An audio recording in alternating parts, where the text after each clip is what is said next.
Okay, well, last time I talked to you about Harvard CS50, you were almost done with your project. Have you finished your project or you're still working on the last bits? Yes, I'm done and I turned everything in. Oh, wow. So you're completely done.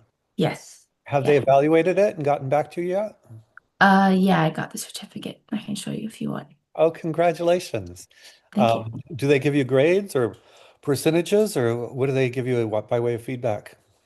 I haven't found that there probably is, I haven't explored it too much. There probably is a way to see the percentages, but the site where you see if you completed the assignments or not just tells you, or because you have to pass certain checks. Your project has to do certain things in each one. And if you pass all the checks, then you're good to go. Good, So that's how that works. good. Well, yeah. Do you want to show us your project? Yeah. Let me share. This is the last project, last assignment of Harvard CS50. Yeah. So it was kind of open. You could really do anything you wanted on any type of thing on the internet. You could make like things in other languages, but I just decided to go simple and kind of use what they taught me.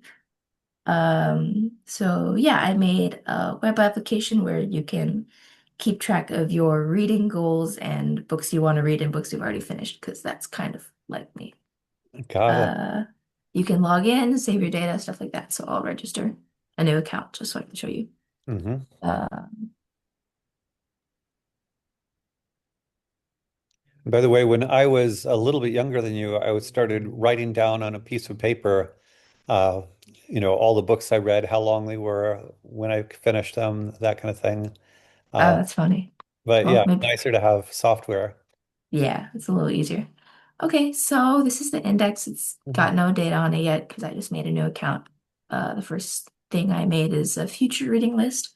So you can choose to add a book. What's a book you want to read? Let's say Charles Dickens, or let's see the title. What's a great Dickens book? Let's do Wuthering Heights by Jane Eyre. Okay, is it Wuthering with a U or weathering like weather? Wuthr, Wuthering. And Yeah, this is by, Jane Eyre, Jay, right, Jane, and then right. You know how to spell uh, it. I've seen her name before, I think. Okay. It's Read with Alana, I guess. Michael. Okay, cool. So you're gonna click add, and then it gets added to the page. Just for context, I have a database in my project file that keeps track of everything with a couple Mhm. tables and stuff. Yep. Yeah. It's beautiful and Um, professional. Where did you get the graphic? well, I came up with most of it by myself, just with CSS. Uh-huh. Um, To the extent I used AI for the entire project was just to help with like logistics and then giving teaching me concepts I didn't know. But I came up with most of the CSS by myself. Hmm. And just so that the list isn't empty, I'm just gonna put another Yep. one so I can show Yep. you. You can delete it if you press delete, and it's gone. It's gone from the database too. Yep. Okay. There's another thing, finish books. There's two ways to finish a book. But the first one is if you already finished a book and forgot to put it in your future reading list, you can just go add book and then go and then fill out the stuff. Hmm. And then rating and then add, and then it's there. If you want to finish a book that was already in your future reading list, you can just press finished and then put in comments. It was long. I don't know if it's long or not. Anyways, reading five, save, and then it goes out of the reading list and into your finished books list. Hmm. Great. The last one was pretty simple. It just tells you your goals and your accomplishments. So Michael has read two books so far and has zero books in the reading list. You Hmm. can change your goal to read books by clicking these buttons right here. So either plus or minus, but you have to click save in order to click save. Hmm. Otherwise, it won't save. Hmm. Anyways, back to the index. All of the data has been shown here. Welcome to your bookshelf, Michael. You finished two books. There's no books in your future reading list, and you've read two out of your six goal. A recently finished title is Wuthering Heights, but since you're future reading list is empty. You don't have an next read. Hmm. Anyways, you can log out if you press log out and then log in with a different account. And my data is all different. Got it. Yeah. So you're going to read George R. R. Martin, I listened to the audiobook. and It did was you really like good. it? You I liked it? loved it. Yes. Okay. I'm watching Game of Thrones and House of Dragons, so I wanted to like know a little bit more. Did you like the book better or the movie better? Well, I mean, obviously I like spent most of my time or enjoyed watching the show more, but during school days, it was really fun to listen to learn more of the history. Got it. Very interesting. And then can we see the code base behind this? Yeah. So I did it in the CS50 in the CS50 code space because one thing I noticed in the course is that they give you a lot of like CS50 libraries and shortcuts Yep. that are different from real world applications. Hmm. And since that's another journey I have to go down learning actual like all the actual syntax, I just decided to do it here so I could use what I know. Anyways, it's both front end and back end. Let me show you the database.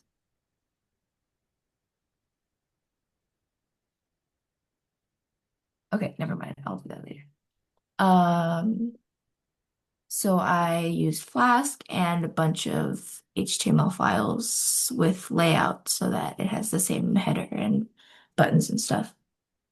Layout is one of the main concepts that they covered in the HTML section. It's basically if you name a HTML file called layout, then the computer will know that if you add a certain extension to your other HTML files, it'll use this as like a template for the thing. So it's got the header and the AI generated logo I got and all the buttons and stuff to go to the different pages. Do they encourage Um, you to use AI now in Harvard CS50? Say that again. Do they encourage you to use AI in Harvard CS50? Do you mean for the logo or like generating code? Anything, either. Well, you can't use it to generate your whole project for you. That'd be cheating. Right. The only things I used it for was to generate the logo and help me with logistics and teach me new concepts if necessary, but I never had it write out a full file of code for me. Got it.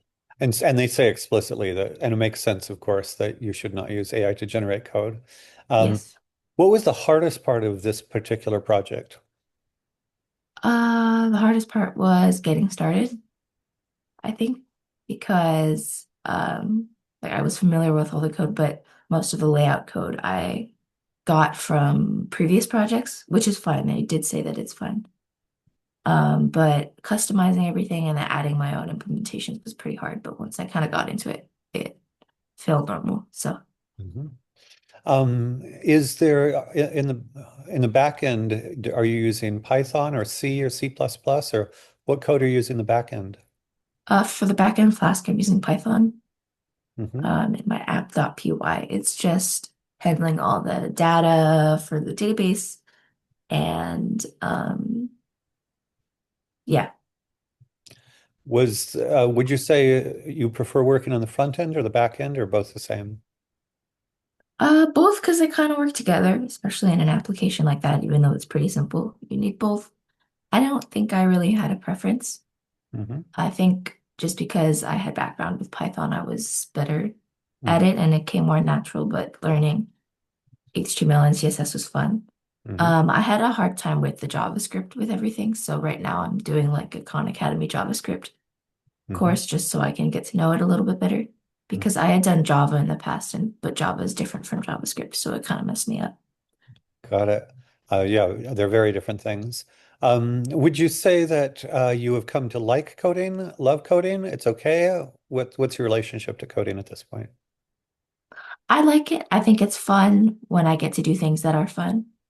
Um, I would like to pursue it, but um, it's kind of ironic. Like just after I finished this course, I've been seeing like ads for, oh, you can generate like an app or a website with like this app or website. So it's a little disheartening, but and even though I know that I might not like be able to do the things that I'm learning right now is like work in the future because of all of this new technology, it's still fun to learn and tell people I made this. So Yeah, I no, guess, and the take I'm getting, and I know a lot of coders, first who've spent a lifetime learning to code and code well, for whom they're mostly using AI to generate code now. At the same time, yeah, a couple of things. One is there's some people who are saying that there's still some cases where having the human correct the code afterwards might occasionally be necessary.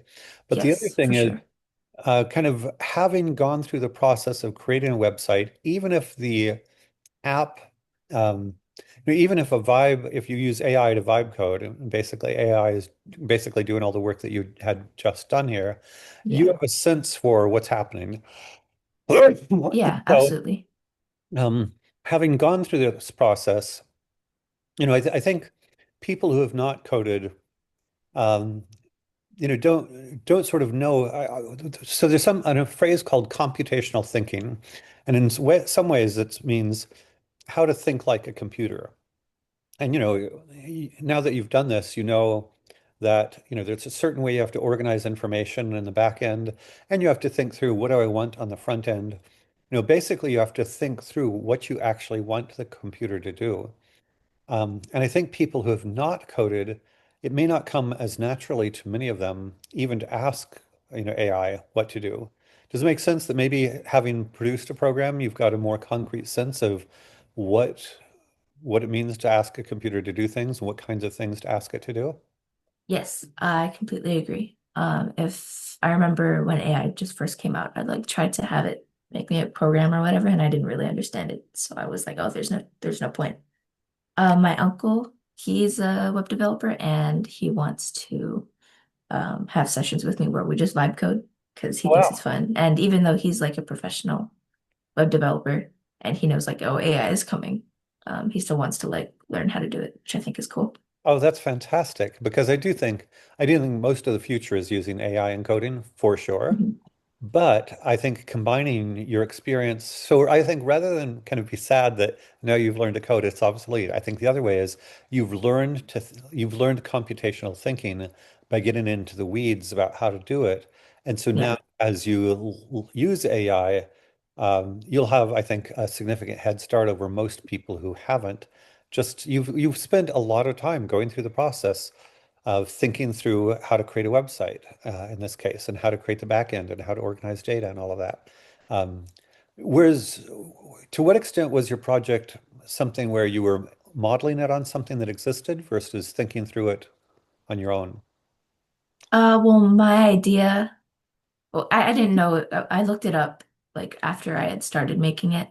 And apparently there is like an entire other application, professional application called Bookshelf, and it's like a reading list with like APIs and stuff. But that's okay. I came up with it all on my own with all of the implementations and stuff. There is a real life bookshelf that you can go and make an account on, but that's okay. I had no idea. So Yeah, no, for that's the record, it was original. got it. Um, Yeah, so, and you had mentioned when we talked last time that when you first started at Harvard CS50, it was kind of hard and maybe not fun, but this last project was mostly fun. What was the transition? Do you think it's mostly maturity? Is it that you learned how to do things better? Was it having Kevin help to explain things or AI help to explain things? What changed it for being kind of hard and not fun to mostly fun and manageable? A couple things. First of all, maybe I did mature a little. It's been maybe like 2 years. Yeah. Having a schedule and a system and a teacher really helped because especially since uh, I prefer doing other things at school over coding just because I wasn't familiar with it, I would tend to procrastinate. So I put it off and then I'd get back into it and then, oh, it's so hard. But having going on every day, um, and having a schedule was awesome and it got me into a routine. Also, I do notice that I prefer um, HTML and CSS and just generally producing things rather than algorithms. And the first half of the project was mainly focused on algorithms, and I was not very good at that. I think.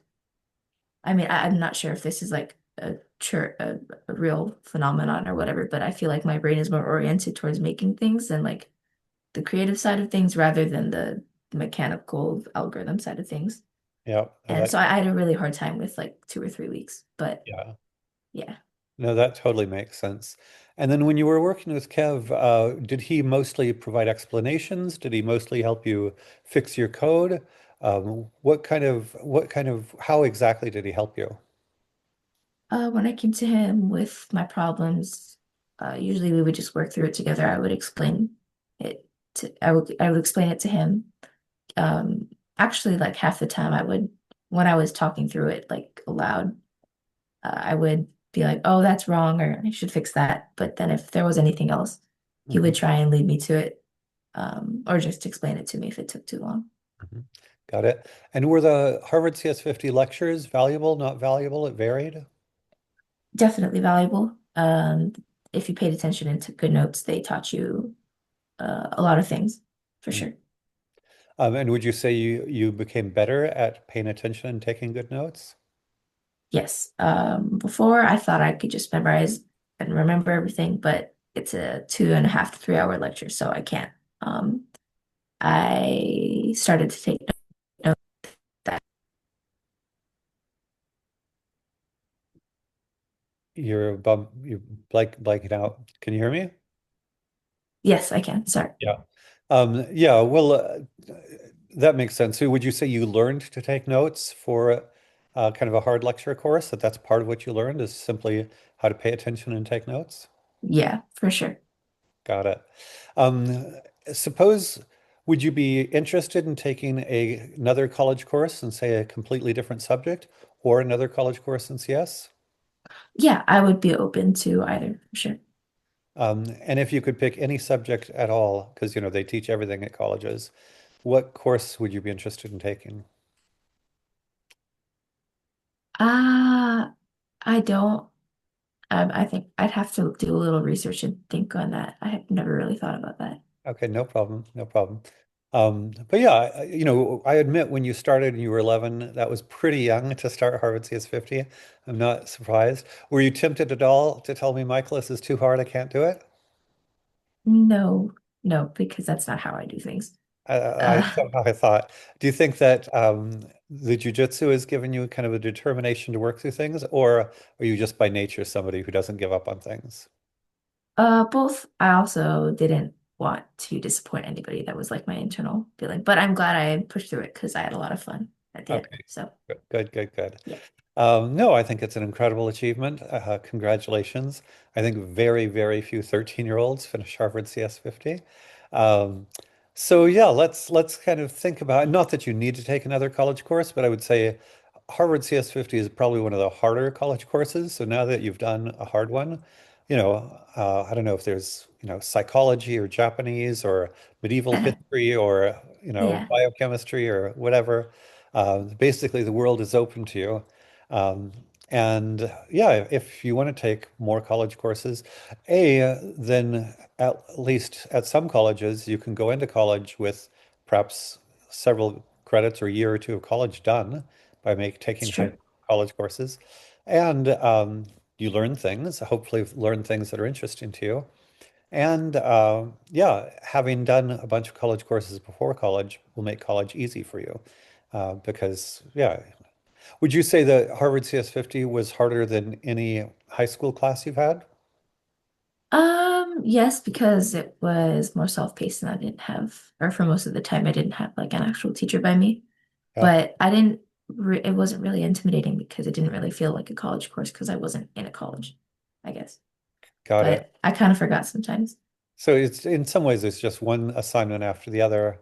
Um, with the algorithmic assignments that were tough, was Kev helping you through that, or you did those before he was helping you? Um, I So when I started with Kevin at the beginning of the year, I actually did like redid one assignment from each week just to like refresh so I wouldn't be behind on anything. And Uh, when I did them again, I actually took notes and I think I did a little better, but I believe I also got stuck on a couple things. And yes, he helped me out. Got it. Well, good. Well, again, I'm super delighted that you have done this. As I mentioned, I'm going to be in Spain the next couple of Sundays. So just I'm thinking my intuition is maybe before going to Jane Eyre, which is Wuthering Heights is worth reading, but it's sort of heavy. I'm Okay. thinking my instinct is maybe to do Charles Dickens first, and I'll pick a Charles Dickens and propose we read that. And then you and I can figure out how much to read by when I come back in 3 weeks or whatever. And Okay. then maybe we can do Jane Eyre after that. And people may not be talking about Wuthering Heights, but presumably you don't care if people are talking about the movie or not. No, I don't think I know anybody who would watch There, that right now. So there you I go. think it's okay. Okay, right. Wonderful. In which case, yeah, congrats, and we'll talk to you in a few weeks. Thank you. See you You're soon. welcome.